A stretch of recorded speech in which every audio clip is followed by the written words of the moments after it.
Hello, and thank you for watching this month's Dechtman Wealth Management Financial Insights. In this month's video, I'll discuss some of the major headlines that influence markets. I will also provide insight into what these developments could mean for you as an investor. Geopolitical headlines continued to affect markets in May as investors tracked a number of scenarios. For example, the back and forth over the scheduling of the historic U.S.-North Korea summit affected stock performance as investors tried to determine whether it would happen. Investors also watched as trade tension between the U.S. and China amplified, with each country threatening tariffs on the other. The tension then calmed as the countries released a joint statement saying they would work to substantially reduce the United States' trade deficit in goods with China. The month ended with more trade-related tension. On May 31st, the Trump administration announced that at midnight, U.S. tariffs would start on aluminum and steel from Mexico, Canada, and the European Union. In reaction, the Dow dropped more than 250 points that day.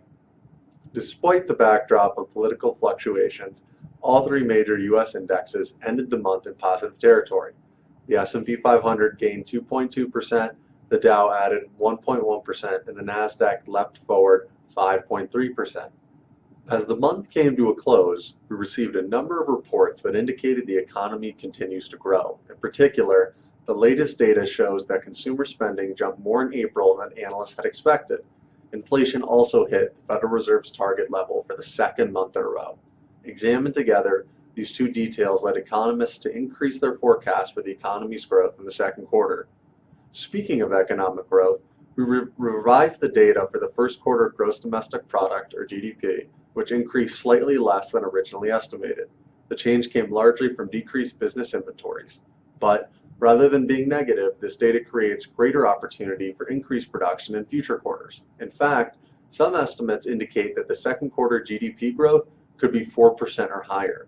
In other words, if you look beyond the headlines, you'll find data indicating that the economy continues to strengthen. Global events are affecting markets, but our economy keeps expanding during any tensions. During June and beyond, we will continue to analyze the data to see what may lie ahead. That is all I have for you this month, but don't forget to tune in next month for another economic and educational update from Dechtman Wealth Management. If you'd like to discuss your personal financial situation, give us a call today at 303-741-9772. We look forward to speaking with you.